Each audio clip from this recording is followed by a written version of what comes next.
अस्सलाम वालेकुम। वालेकुम अस्सलाम। क्या हाल है मैम? मैं ठीक हूँ, आप कैसे हैं? मैं भी ठीक। मैम मेरा आपसे सवाल है कि यूरेनियम एक बहुत इंपॉर्टेंट धात है, ठीक है, और ज़मीन से, पानी से, पत्थरों वगैरह से निकाली जाती है। इंडिया में जो था पहले अपने यूरेनियम इस्तेमाल के लिए बाहर के मुल्क से लेता था, लेकिन अब वो खुद के लिए खुद का तैयार कर रहा है। इस पर इंडिया को कितना फ़ायदा हो सकता है? देखो, नो डाउट कि इंडिया एक डेवलप्ड कंट्री है जी जी। और उनकी प्रोग्रेस जो है वो डे बाय डे इंक्रीज़ हो रही है। किसी ने हर चीज़ में हम देखते हैं कि they are doing very good हर चीज़ में, चाहे एजुकेशन है, चाहे हेल्थ सेक्टर है, कोई भी सेक्टर उनका, और वो बहुत अच्छा कर रहे हैं उसमें।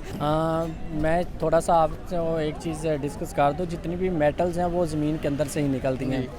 तो यूरेनियम लाइक गोल्ड एक बहुत प्रीशियस मेटल है और ये बहुत सारी जगहों पे इस्तेमाल होती है। जैसे मेडिसिन में इसका काफ़ी ज़्यादा इस्तेमाल है।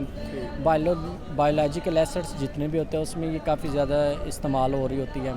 उसके अलावा जितने भी वार हेड्स हैं, जैसे मिसाइल सिस्टम है, एटॉमिक टेक्नोलॉजी है, तो इनमें भी यूरेनियम काफ़ी ज़्यादा इस्तेमाल होता है। रही बात इसकी इम्पोर्टेंस की और इसके बेनिफिट्स के हैं, देखें जो वर्ल्ड हम कहते हैं कि जिस कंट्री के पास ज़्यादा गोल्ड है वो मतलब richest country in the world हम वो कहलाता है।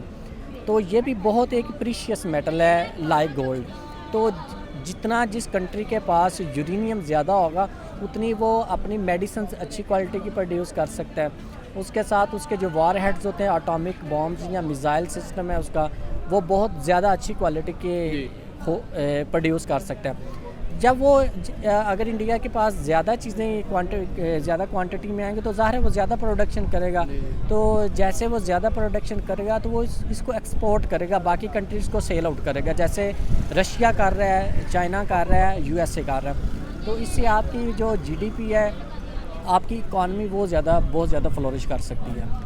सर बात सुने, प्रॉफिट तो तब है कि अगर वो एक्सपोर्ट करे यूरेनियम को, अगर तो वो अपने लिए इस्तेमाल करता है तो फिर तो उससे मतलब कोई प्रॉफिट तो पहले भी तो बाहर से लेता था। मतलब उन्हें ये प्रॉफिट है कि जो बाहर से लेता था वो पैसे बच रहे हैं और वो अपना खुद का यूरेनियम निकाल के अपने खुद के एटम्स बॉम्ब्स में इस्तेमाल कर रहे हैं। मेडिसिन वगैरह में भी इस्तेमाल होता है। तो आप क्या कहते हैं कि पाकिस्तान में इतना यूरेनियम है कि इस्तेमाल के लिए लाया जा सके? पाकिस्तान में बहुत सारा यूरेनियम है। ये बलूचिस्तान वाली साइड पे है या पता नहीं किस खिते में है बलूचिस्तान जी। तो अगर तो उसको यूज़ किया जाए, क्योंकि देखिए हमारे ऊपर पाबंदियाँ बहुत लगी हुई हैं फ़िलहाल यूएसए की जानिब से और दूसरे बड़े बड़े जो सुपर पावर्स हैं, वो हमें अपनी चीज़ें भी इस्तेमाल नहीं करने देते। और अगर इन पाबंदियों से बाहर आके यूरेनियम को इस्तेमाल किया जाए तो फिर तो कादे काटे ने। तो जिसमें जो अच्छा करे उसको हमें क्रेडिट देना चाहिए और फ़ायदा ऑब्वियसली उनको इससे बहुत ज़्यादा होगा। अगर हम पाकिस्तान की बात करें तो अभी पाकिस्तान एक डेवलपिंग कंट्री, एक डेवलप्ड कंट्री नहीं है। पाकिस्तान में अभी बेसिक चीज़ों पे हमें गौर करने की ज़्यादा ज़रूरत है, जैसे हमारी एजुकेशन है, हमारे हेल्थ सेक्टर है, इन पे काम करने की, क्योंकि हमारी बेसिक चीज़ें जो अभी हमारे लोगों के पास यही प्रॉपर तरीके से नहीं आ सकी हैं। लेकिन ये है कि पहले से बहुत ज़्यादा बेहतरी आई है, बहुत ज़्यादा एडवांसमेंट पाकिस्तान में भी हुई है और इंशाल्लाह आगे आने वाले दिनों में जो चीज़ें हम इंडिया को करते देख रहे हैं, अगर कोई अच्छा करे तो हम यकीनन उसको देखें, हम भी अच्छा करने की कोशिश करेंगे। जी। अगर आप देखें, बात कीजिए तो पाकिस्तान में भी कोई भी चीज़ की कमी नहीं है, टैलेंट से लेके हर चीज़ तक। अगर पाकिस्तान में मशीनरी की ऐसी नहीं है कि हम नहीं निकाल सकते, कोई क्या वजह है इधर? अच्छा, मैं आपको बताऊँ इसकी बेसिक वजह ये है कि इंडिया में या बाकी कंट्रीज़ में ना ये होता है कि उनके बच्चों को ना बचपन से ये नहीं बताया जाता कि बड़े होकर तुमने डॉक्टर या इंजीनियर ही बनना है, ठीक है। वहाँ पे बच्चों को रट्टा सिस्टम नहीं है। हमारे यहाँ ये है कि बच्चों को लगवाए जाते हैं रट्टे। तुम लोगों ने थर्स्टी ग्रो याद करनी है, तुम लोगों ने प्यासा कवा याद कर लिया, तुम लोगों ने ग्रीडी डॉग याद कर लिया, तो बस तुम लोग कामयाब हो, तुम लोग के 10 में से 10 नंबर आने चाहिए, ठीक है। रट्टा सिस्टम है। स्किल्स पे हम लोग कॉन्सेंट्रेट नहीं करते कि बच्चों को स्किल्स हैं। आप देखें कि बाहर के लोग या इंडिया के लोग, उनके 3-3, 4-4 साल के बच्चे जो उनका जिसको वो रिलीजन मानते हैं, अपने डांस और गाना वगैरह, उस कितना अच्छा करते हैं 3-3, 4 साल के। हमारे 3-3, 4 साल में रोटी को चोची कहना है, पानी को मम कहना है। तो I think this is the basic thing जो हमें चेंज करने की ज़रूरत है कि पाकिस्तान में भी स्किल्स की तरफ हमें ज़्यादा तवज्जो देनी चाहिए, ताकि लोगों को पता चले कि अब बहुत से सेक्टर्स आ चुके हैं। इंजीनियरिंग डिपार्टमेंट में बहुत सी जॉब्स हैं, अपॉर्चुनिटीज़ हैं। जॉब अपॉर्चुनिटीज़ अब पाकिस्तान में है, पर हमारे पास लोग नहीं हैं तैयार।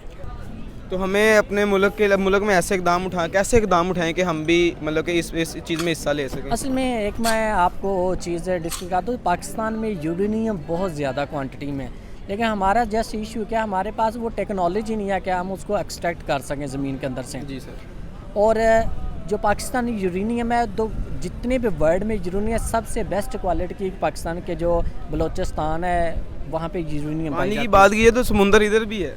बिल्कुल। जो अगर बलूचिस्तान की बात करें तो बलूचिस्तान के जो माउंटेन्स हैं वो आपको आवाज़ें दे दे के कह रहे हैं कि यार हमारे अंदर बहुत ज़्यादा मेटल्स हैं, हमसे निकाल लो। लेकिन इशू क्या, हमारे पास वो फैसिलिटीज़ नहीं है हमारे पास, वो टेक्नोलॉजी नहीं है जिसको हम यूज़ करते हुए हम सारी चीज़ें निकालते हैं। और पाकिस्तानी यूरेनियम, ये आपके लिए भी नॉलेज होगा, पाकिस्तानी यूरेनियम दुनिया की सबसे बेस्ट यूरेनियम है। किसी भी रशिया को देख लें, चाइना को देख लें, जर्मनी, जापान, USA, किसी के पास इतनी अच्छी क्वालिटी की यूरेनियम नहीं है जो पाकिस्तान के पास है यूरेनियम अच्छी क्वालिटी की। तो हमारे जस्ट क्या हमारे पास वो टेक्नोलॉजी नहीं है, हमारे पास वो फैसिलिटेशंस नहीं है जिनको यूज़ करते हम उनको उसको ज़मीन से निकाल सकें। सर क्या पैगाम देना चाहेंगे हमारे लिए, हम किसको कहें कि यार हमें भी मतलब कि हमें भी ऐसे इकदाम उठाएं कि हम भी जो इस लिस्ट में टॉप पे आएँ या टॉप पे नहीं चले रैंकिंग में आएँ, क्या करें हम भी लोगों को यूरेनियम बेचें? बेसिकली जब भी मैं आपको इसकी एग्जांपल इस तरह देता हूँ, जब हम कोई इमारत बनाते हैं ना तो कैसे बनती है, हमें उसके ऊपर इन्वेस्टमेंट करना पड़ती है। देखिए हमें पैसे लगाना पड़ते हैं ईंटों के लिए, सीमेंट के लिए पैसे लगाना पड़ते हैं, रेत के लिए पैसे, बजरी के लिए, सरिये के लिए, तो तब जाके वो इमारत खड़ी होती है। अभी कॉमनवेल्थ गेम्स हो रही हैं तो पाकिस्तानी जो एथलीट्स हैं बिल्कुल मैं कहता हूँ सूखी रोटियां खा के वो मेडल्स ले रहे हैं। जी सर। अगर उनके ऊपर इन्वेस्टमेंट करें तो वो कहाँ कैसा रिजल्ट दें। सिमिलरली अगर हम अपनी टेक्नोलॉजी के ऊपर फोकस करें, उसको थोड़ा सा खिलाएं पिलाएं, उसके ऊपर इन्वेस्टमेंट करें, तो मेरे ख्याल में एक दिन ऐसा ज़रूर आएगा कि हम जो वर्ल्ड के बेस्ट टेक्नोलॉजी वाले कंट्री हैं उनमें हमारा शुमार हो, और हम खुद से अपनी टेक्नोलॉजी को यूज़ करते हुए बलूचिस्तान के दीगर बाकी जो हमारे दीगर डिस्ट्रिक्ट्स हैं, प्रोविंसेस हैं, हम वहाँ से यूरेनियम निकाल के दुनिया को एक्सपोर्ट करें।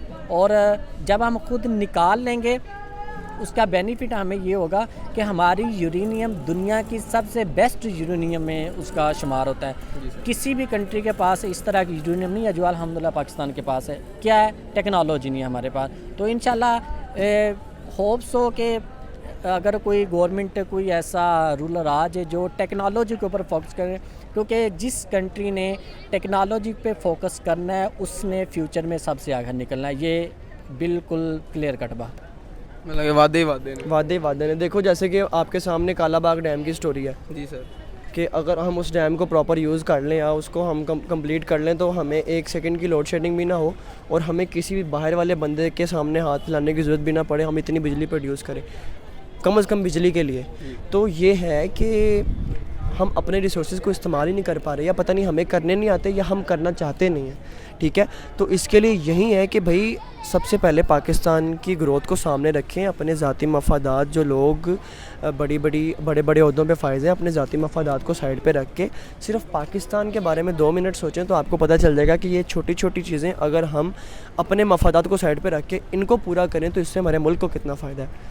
ठीक है, तो हमारे मुल्क में क्या मतलब ऐसी टेक्नोलॉजी में कोई इम्प्रूवमेंट लानी चाहिए जिसकी बुनियाद पे हम निकालेंगे? कुछ किसी चीज़ की इम्प्रूवमेंट की ज़रूरत भी नहीं है। सिर्फ जो मैं बात कर रहा हूँ कि अभी हमारे यहाँ क्या देखा जाता है कि आप है ना, आपको किसी चीज़ में अपना ज़ाती मफाद नज़र आ रहा है, और देखिए 2 चीज़ें होती हैं, एक होता है ज़ाती मफाद, एक होता है मुल्की मफाद।